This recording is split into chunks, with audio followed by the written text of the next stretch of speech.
बिटिसिआव हासार होग्राया मानगोनां बिस्वजित दैमारि सार। बिटिसिआव बिजेपिखौ लाबोग्राया मानगोनां प्रमद बर' बिथाङानो। बे बिजेपिजोंनो मानगोनां प्रमद बर' बिथाङा बिखायाव बोरला थिरजों गावजानाय बायदि दिनै बिथाङा गावख्लायनानै जोखोम खालामजाबाय। बिटिसिआव बिजेपिखौ लाबोग्राया मानगोनां प्रमद बर' बिथाङानो आरो दिनै हासार होग्राया मानगोनां बिस्वजित दैमारि सार। दिनै बे बिजेपिजोंनो मानगोनां प्रमद बर' बिथाङा बिखायाव बोरला थिरजों गावजानाय बायदि दिनै बिथाङा गावख्लायनानै जोखोम खालामजाबाय आरो बिथांखौ बासायनांगौब्ला गमामायैनो मानगोनां दुलाराय बर' फरायसा आफादनि आफादगिरि दिपेन बर' बिथांनि साननाया जाफुंनांगोन। दिनै आं खावलायदों जे प्रमद बर' बिथाङा जोखोम जानानै गोग्लैना थादोंब्लाबो बिथांखौ बासायनायजों लोगोसे बिटिसिआबो बासायथों, बिटिसिआव थानाय बिदा फंबाय जोंनि रायजो राजा गासैबो बासायथों, बेखौसो जों दिनै लुबैदों।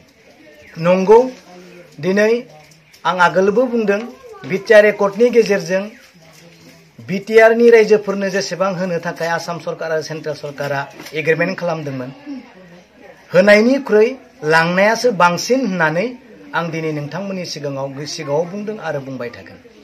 दिनै नंगौ, मानगोनां दिपेन बर' सार बिथाङा बिटिसिखौ बासायनो थाखाय हाग्रामा महिलारि बिथांखौ खावलायदों, बिपिएफखौ खौसे जानो खावलायदों। बेयो बिराद मोजांनि खोथा। दिनै हाग्रामा महिलारिया मा दं? बर्तमान जेबो गैया, रायजोनो होनो हानाय जेबो गैया।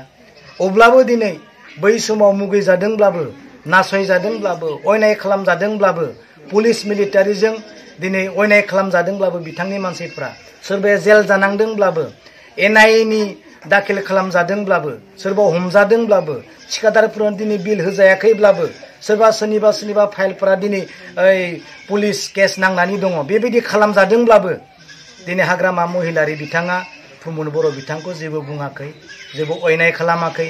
गमायैनो जुदि दिनै प्रमद बर' बिथाङा गावनो लाबोनाय बिजेपिनि दैदेनगिरिफोरजों बोरलानि थिरजों गावजानाय बायदि जुदि गोग्लैना थामारबायब्ला बिथांखौ बासायनायाव दिनै जोंनि खामानि, बिटिसिखौ बासायनाया रायजोनि खामानि, बेखौ दिनै जोङो बयबो वेलकाम खालामो। दिनै मानगोनां दिपेन बर' सार बिथाङा मानो थाखाय बिटिसिखौ बासायनांगौ होननानै बुंदों? प्रमद बर' बिथाङाथ' दिनै गभर्नमेन्ट खालामगासिनो दङ, सुप्रिम पावार लानानै बिजेपिजोंनो थाना गभर्नमेन्ट खालामगासिनो दङ, बिटिआर एकर्डनि खामानिखौ मावफुंनो थाखाय आखायाव लागासिनो दङ। अब्लाबो दिनै बिटिसिखौ बासायनांगौनि सार्थआव मानो थाखाय दिनै वेलकाम खालामदों? निस्सय बुंनो सानदों जे